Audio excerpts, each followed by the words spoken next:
Everyone, welcome to my channel Om Namah Shivaya. आज की video में मैं आपके साथ शेयर करने वाली हूँ महाशिवरात्रि व्रत की पूजा आप घर पर कैसे कर सकते हैं, यानी कि महाशिवरात्रि व्रत की पूजन विधि। सबसे पहले हमने चौकी पर एक सफ़ेद कपड़ा बिछा लिया है और लाल कपड़ा बिछा लिया है। महाशिवरात्रि की पूजा में आप पीले रंग के कपड़े का भी प्रयोग कर सकते हैं। उसके बाद हमने चौकी पर चावलों का आसन देकर शिव परिवार की फोटो को विराजित कर लिया है। अब हम भगवान गणेश को चौकी पर विराजित करेंगे, जिसके लिए हमने उनको भी चावलों का आसन दिया है। आप चाहें तो भगवान गणेश का ध्यान करके भी पूजा कर सकते हैं। इसके अलावा शिव परिवार की फोटो में भगवान गणेश की मूर्ति है, आप उसमें भी भगवान गणेश की पूजा कर सकते हैं। इसके बाद हमने माता पार्वती बनाई है मिट्टी से, उनको भी हमने चावलों का आसन दे करके विराजित कर लिया है। अब हम शिवलिंग को भी चावलों का आसन दे करके चौकी पर विराजित कर लेंगे। यह मेरे घर के मंदिर का शिवलिंग है, जिसकी मैं प्रतिदिन पूजा करती हूँ, उसकी ही मैं पूजा करूंगी। आप चाहें तो मिट्टी का शिवलिंग बना करके भी उसकी पूजा कर सकते हैं। इसके अलावा आप चाहें तो पार्थिव शिव परिवार, यानी कि पूरा पार्थिव शिव परिवार मिट्टी से बना करके उसकी पूजा कर सकते हैं। महाशिवरात्रि के दिन पार्थिव शिव परिवार की पूजा करने का विशेष महत्व माना जाता है। पार्थिव शिव परिवार आप घर पर बहुत सरल तरीके से कैसे बना सकते हैं, उसका वीडियो मेरे चैनल पर ऑलरेडी पड़ा हुआ है। वीडियो का लिंक आपको डिस्क्रिप्शन बॉक्स में मिल जाएगा। अब हम पूजन प्रारंभ करेंगे। पूजन प्रारंभ करने से पहले हम दीपक प्रज्वलित करेंगे। दीपक को हम चावलों का आसन देंगे और फिर हम देसी घी का दीपक प्रज्वलित कर लेंगे। दीपक प्रज्वलित करने के बाद हमने यहाँ पर भगवान शिव का डमरू लिया है। यदि आपके पास भगवान शिव का त्रिशूल है तो आप उसकी भी पूजा कर सकते हैं। तो हम भगवान शिव का डमरू चौकी पर विराजित कर लेंगे, उसको भी हमने चावलों का आसन दिया है। अब हम भगवान गणेश की पूजा करेंगे। भगवान गणेश की पूजा हम चंदन से, रोली से और अच्छे से करेंगे। भगवान गणेश को हम हल्दी की गांठ अर्पित करेंगे, उसके बाद हम उनको सुपारी भी अर्पित करेंगे। आप चाहें तो महाशिवरात्रि की पूजा में कलश की स्थापना भी कर सकते हैं। यदि आप स्थापना नहीं करना चाहते हैं तो आप बिना कलश स्थापना के भी पूजन कर सकते हैं। अब हमने यहाँ पर भगवान गणेश को पुष्प अर्पित किया है। पूजन करते समय आप ओम गंगणपते नमः, ओम गंगणपते नमः इस तरह मंत्र का जाप कर सकते हैं। हमने भगवान गणेश को वस्त्र रूपी कलावा और इत्र भी अर्पित किया है। अब हमने जो मिट्टी की माता पार्वती बनाई है उनकी भी हम पूजा करेंगे। उनकी हम पूजा चंदन से, रोली से और अच्छे से करेंगे। इसके बाद हम माता पार्वती को सिंदूर भी दान करेंगे। आप माता पार्वती को 5 बार 7 बार सिंदूर दान कर सकते हैं। मैंने यहाँ पर माता पार्वती को 5 बार सिंदूर दान किया है। माता पार्वती की पूजा करते समय आप गौरी मंत्र का भी जाप कर सकते हैं। यदि आपको गौरी मंत्र नहीं आता है तो आप ओम नमः शिवाय, ओम नमः शिवाय यह मंत्र भी जाप कर सकते हैं। इससे माता पार्वती बहुत जल्दी ही प्रसन्न होती हैं। यहाँ हमने माता पार्वती को भी वस्त्र के रूप में कलावा और पुष्प अर्पित किया है। इसके बाद हम शिव परिवार की फोटो का भी पूजन इसी तरह से कर देंगे। शिव जी की पूजा हम पीले चंदन से कर देंगे। माता पार्वती की पूजा हम पीले चंदन से और रोली से करेंगे। इसके बाद हम सभी भगवान को अक्षत अर्पित करेंगे। सभी भगवान को हम पुष्प अर्पित करेंगे। फ्रेंड्स, महाशिवरात्रि पूजन सामग्री का वीडियो मैंने अपने चैनल पर अपलोड कर दिया है। वीडियो का लिंक आपको डिस्क्रिप्शन बॉक्स में मिल जाएगा। इसके बाद हमने माता पार्वती को भी सफेद पुष्प अर्पित किया है। हम भगवान गणेश को भी सफेद पुष्प अर्पित कर देंगे। शिव परिवार को हम फूलों की माला भी अर्पित करेंगे। अब हमने पूजा करने के लिए जो दीपक प्रज्वलित किया है उसकी भी हम पूजा करेंगे। दीपक की पूजा हम चंदन से, रोली से, अच्छत से करेंगे। इसके बाद हम भगवान शिव के डमरू का भी पूजन करेंगे।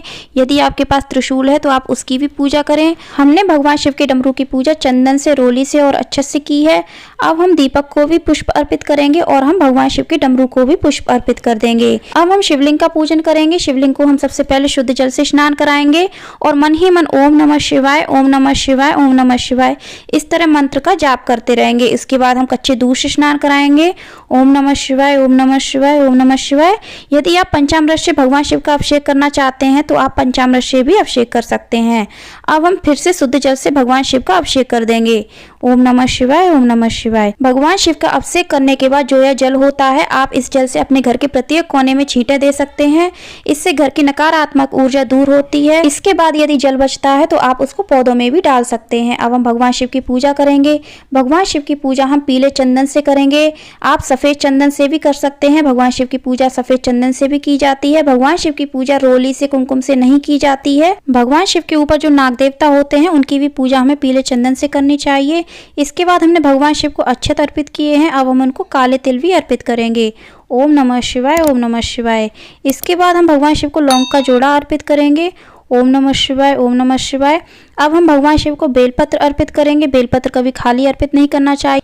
बेलपत्र कटा फटा नहीं होना चाहिए। इसके अलावा बेलपत्र पर हमें राम नाम लिखना चाहिए, उसके बाद ही हमें भगवान शिव को अर्पित करना चाहिए। आप बेलपत्र पर ओम लिखकर भी भगवान शिव को अर्पित कर सकते हैं। अब हमने यहाँ पर भगवान शिव को भांग अर्पित की है, आक के पत्ते अर्पित किए हैं, आप चाहें तो आग के फूल भी अर्पित कर सकते हैं। हमने यहाँ पर भगवान शिव को जनेऊ अर्पित किया है, वस्त्र के रूप में कलावा अर्पित किया है। अब हम भगवान शिव को इत्र अर्पित करेंगे और मन ही मन ओम नमः शिवाय मंत्र का जाप करते रहेंगे। यहाँ पर हमने माता गौरी को भी इत्र लगाया है। अब हम भगवान शिव को फल के रूप में सेब अर्पित करेंगे। आप कोई भी फल अर्पित कर सकते हैं। अब हम माता पार्वती और भगवान शिव का गठबंधन करेंगे। गठबंधन आप देख सकते हैं मैं किस तरह से कर रही हूँ।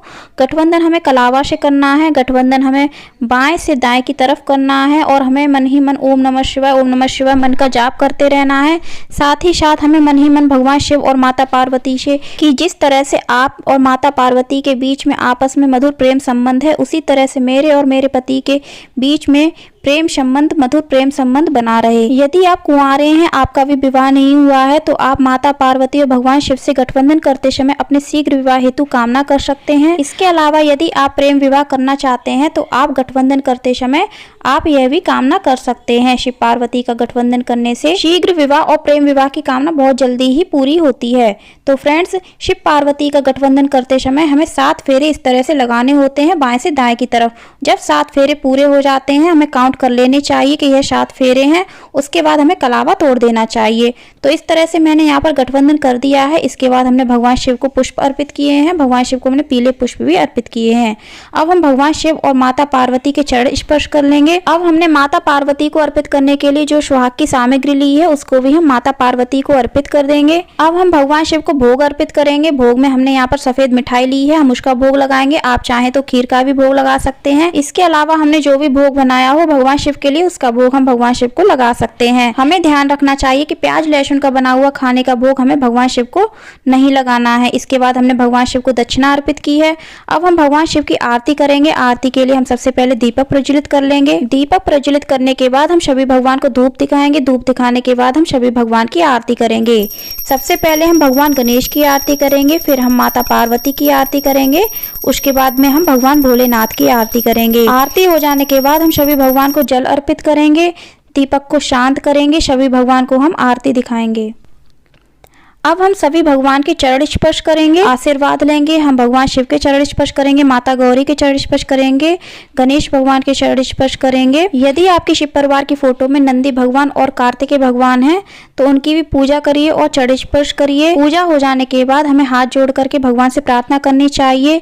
पूजा में जो भी भूल चूक हुई हो उसके लिए क्षमा मांगनी चाहिए, भगवान से आशीर्वाद लेना चाहिए, अपने परिवार की सुख शांति की कामना करनी चाहिए। पूजा संपन्न हो जाने के बाद यदि आप सुहागन महिला हैं तो आपको माता गौरी से सुहाग अवश्य लेना चाहिए। यदि आपने माता गौरी को 5 बार सुहाग दान दिया था तो आपको 2 बार सुहाग माता गौरी से अवश्य लेना चाहिए। तो फ्रेंड्स, ये थी हमारी महाशिवरात्रि की सरल पूजा विधि। आपको कैसी लगी मुझे कमेंट करके जरूर बताइएगा। वीडियो पसंद आई हो तो लाइक करिएगा और ज़्यादा से ज़्यादा अपने फैमिली और फ्रेंड्स में शेयर करिएगा। कमेंट्स में ओम नमः शिवाय बम बम बोले अवश्य लिखिएगा। धन्यवाद। ओम नमः शिवाय।